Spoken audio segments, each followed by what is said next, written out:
So, UK roads, especially country roads, are notoriously bad, notoriously dangerous. And today, I'm going to test out the brand new full self-driving on these country roads. Hopefully we don't end up like this guy.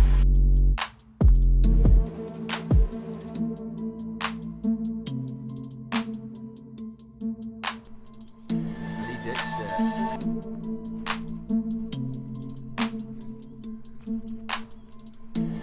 Right. Is the full self-driving from this Tesla any better than this guy?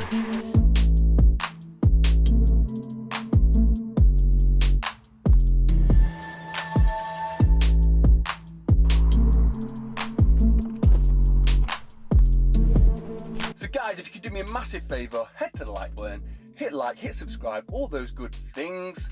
Salute to the comment section below, drop a comment, say hello. So we are running 2020.44.10.1 full self-driving on the Standard Range Plus 2020 Model 3, which is the latest version of full self-driving in the UK. I'm going to test it out on these country roads. Now, the reason these country roads are so treacherous is if you've driven on them before, you'll know that most of them are national speed limit, which means in the UK you can do 60 miles per hour on these single lanes. The problem occurs when you get to a corner, because 60 miles per hour is not sensible on these roads at certain times. Anyone who's driven it will know exactly what I'm talking about. Doing 60 on some country roads is stupid. Doing the national speed limit is stupid. And you'll probably end up like that guy in the ditch. So these roads that I've chosen to drive on today, I've done many times in autopilot, in full self-drive on the Model S, and today in the Tesla Model 3 with the new full self-drive. The reason I pick these roads is because there's huge problems with full self-drive in the UK, just like that one. And that is that with the national speed limit and the speed that you are legally allowed to drive on these roads at, the bendy corners and the tight bends become a huge issue for full self-driving. And this is what I'm sort of testing out today. Even on that corner there, you can see that I was slightly over the right-hand side. So, quite a narrow road. The car is now picked up to 60 miles per hour. And you can see that it's a little bit too fast for my liking.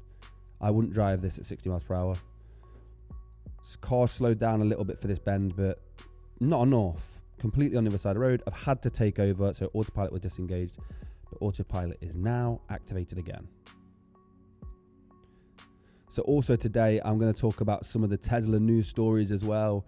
I really love these kinds of videos.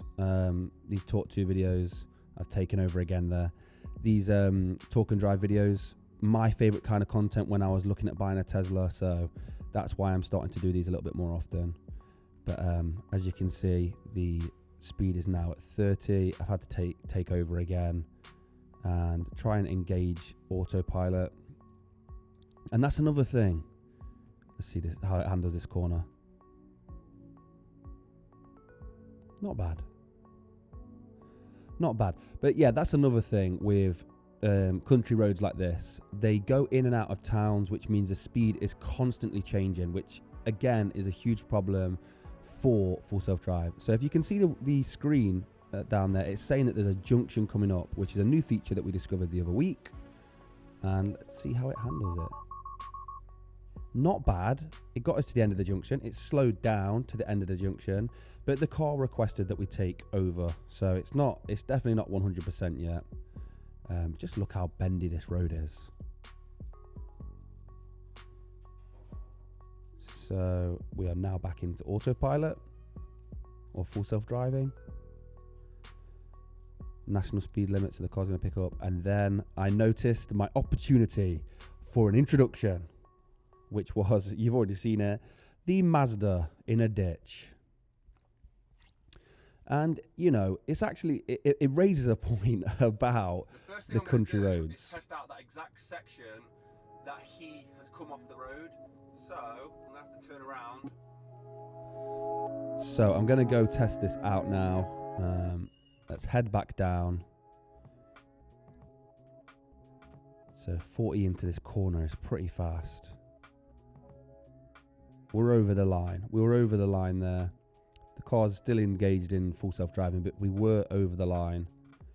And then this is probably where that Mazda had some issues, probably slammed its brakes on and came off the road. So we're doing 52 into a 30. Way too dangerous. Way too dangerous. My heart was really racing at this point. Had to take over, and I jump into the settings to see if I can do something, just to check if I've got the speed limit sign recognition on, because it just did not slow down fast enough. You know, plummeting 50 miles per hour into a 30 is not good. So it's in full self-drive again. Very tight. I've had to take it out. And again, you can see the difference. You can be on a 1 minute you're on a 60 road, and the next minute you're driving through a small town at 30 miles per hour, where it's very tight, very bendy, and dangerous for pedestrians, and people park on the side of the road. So the system struggles, but here we are. We're going through. It's not doing a bad job.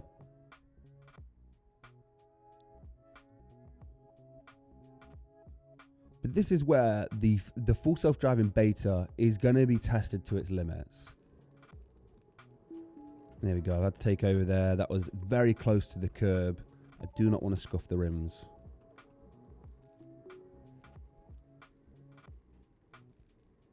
You can see a lot of blind corners as well. A lot of blind corners.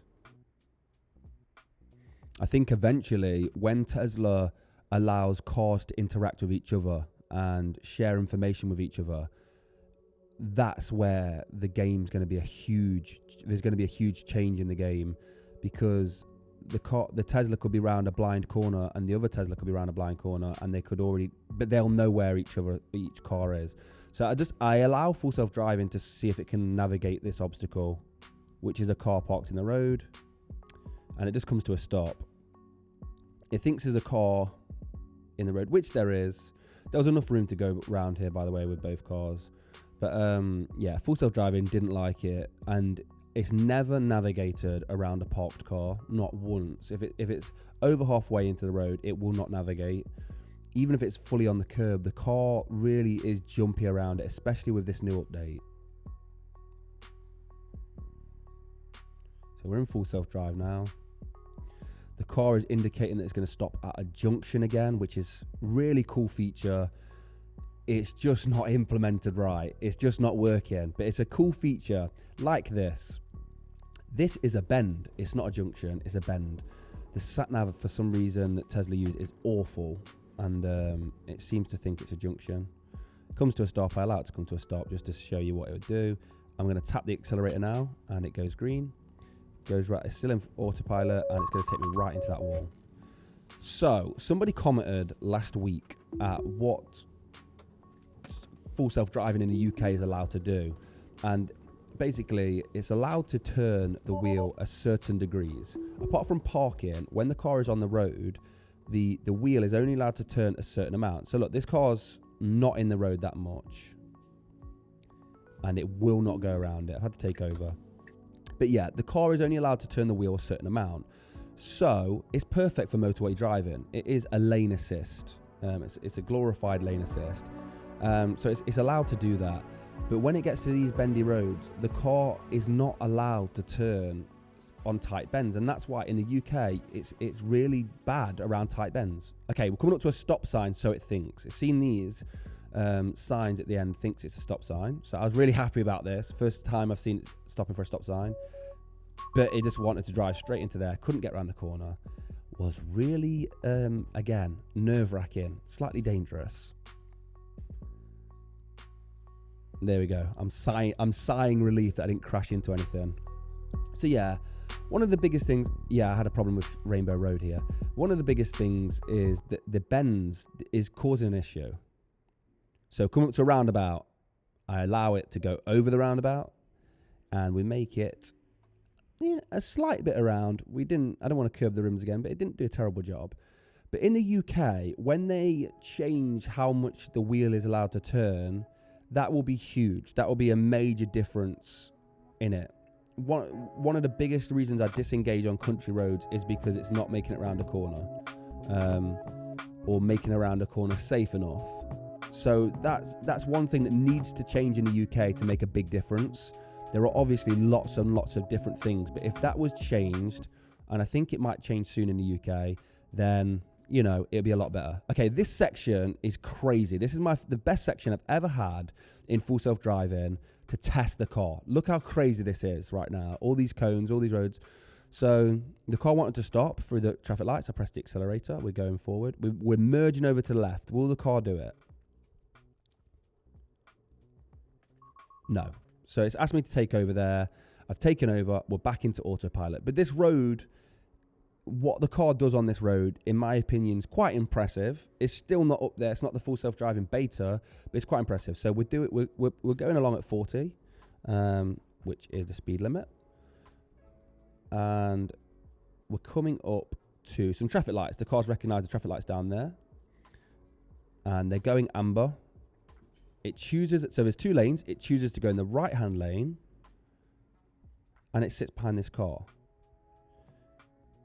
I like the way it chose the lane. It chose the lane confidently. And that's important. When you're jittering all over the place, it's not good. So the lights go green. I've tapped the accelerator with my foot. And now, again, the car is back into autopilot. So here's another thing. The 2 lanes are merging into one. There's a car on my left-hand side. And autopilot does a good job. Like, that's a good job when there's someone up there. You know, it's quite an easy situation for you to crash into somebody. Well, not an easy situation, but it's not the best situation for the car. And it handled it quite well. So again, it's reading the traffic lights, and I've just tapped the accelerator, and that will confirm to go through the green light. It's picked the left-hand lane this time, and it did it safely again. Now the 2 lanes are merging into one again. And it did a good job again. So this next junction that we're coming up to is very, very random. There's like 3 different ways you can go, about 5 or 6 different lanes. Let's see what it does. So it's picked the right lane, and it did it confidently. We're coming up to a red light with no traffic in front of us, and it comes to a stop.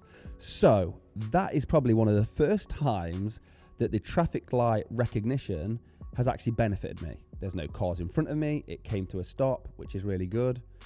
So when it goes green, I'm going to have to tap the accelerator to go. And it's gone green. I've tapped the accelerator.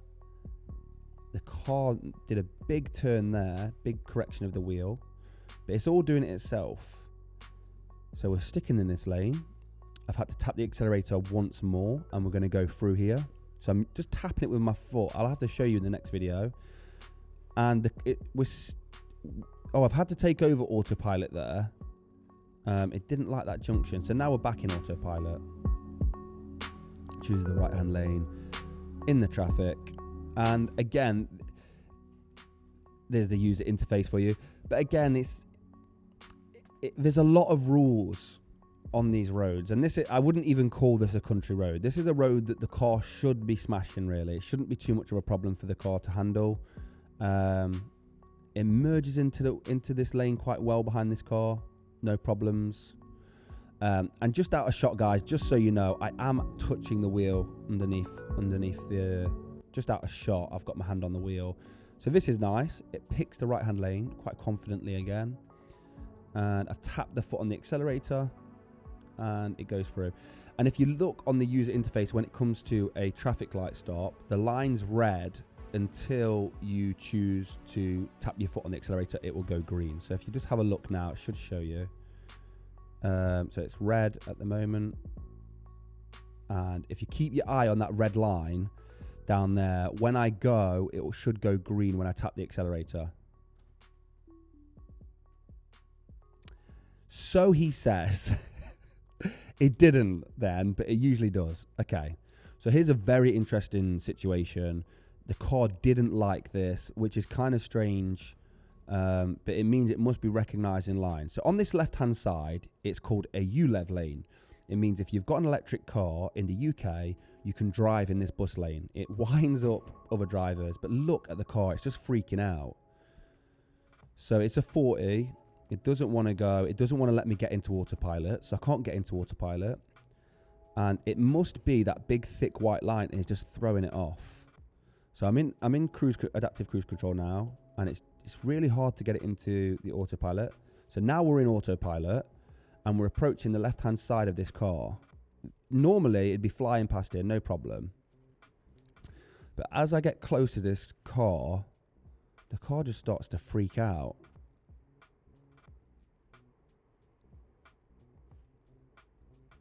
So watch this.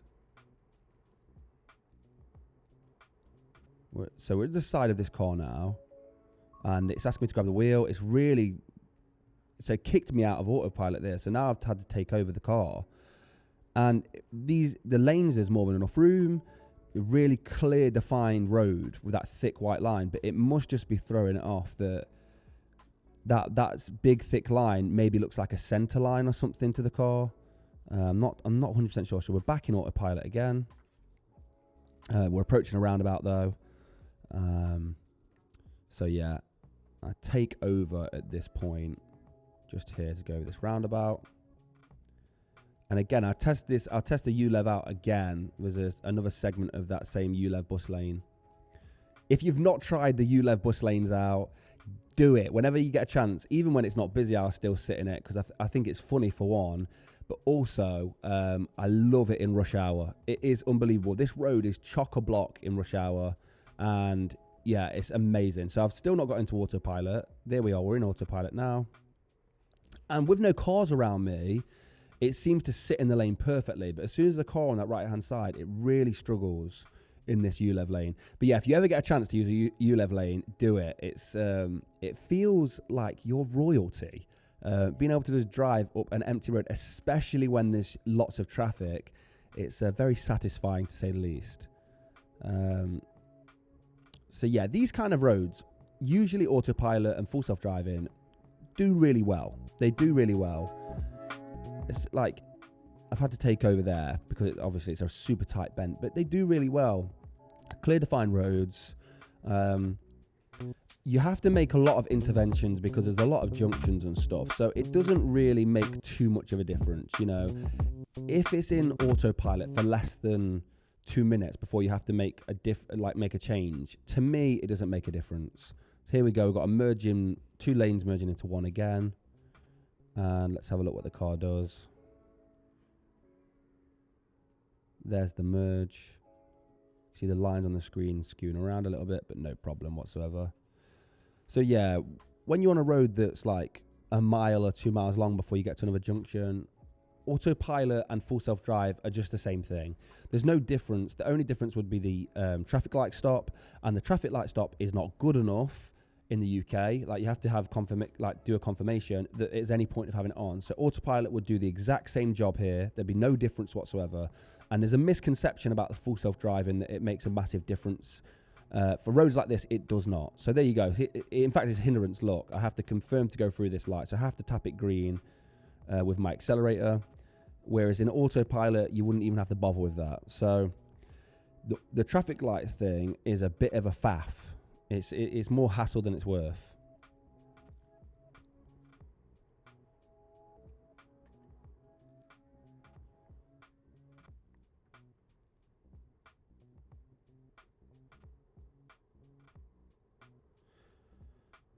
So you can see it just has no problem going along here.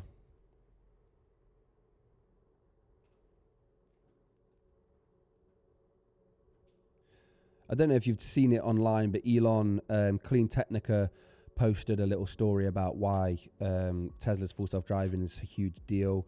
And they're talking about 4D, which I think basically is, they're talking about the prediction of movement. So what the car, it can see everything that's going on, but then the fourth dimension comes into when it's seeing what is going to happen before it happens. So predicting the momentum of a car, predicting the momentum of an object or a person. Yeah, it's kind of crazy what he's talking about, and it makes you realize that that's something we do naturally as humans, but it makes you realize that the car's got more eyes than us, and it's going to make more predictions. It's more powerful than our brains can be. Mainly because it's specified to do one task, and that is drive safely. But yeah, it's pretty impressive what the car is capable of doing. So this road right here, I have driven it on the Model 3 with autopilot and driven it with the Tesla Model S with full self-drive. So I wanted to bring it down this road and do one test just to show you.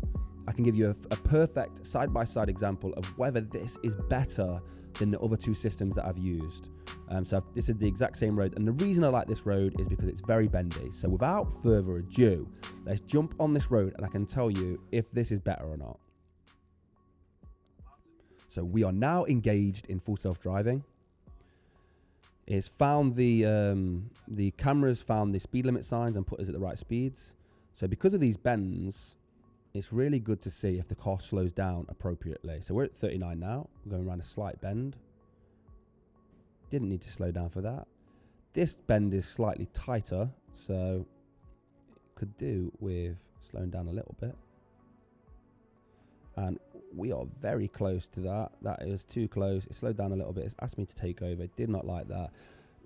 That doesn't usually happen. So that's a point down for this system already. That's not great. It was very close to that passenger side just then. 40 miles per hour around this bend is more than appropriate. That's absolutely fine. But that first bend was not good. That's not what you like to see. And if you had 100 miles of this, full self-driving would be amazing, but you don't get roads like this that are that long. It'd be a larger road like an A road or a motorway road.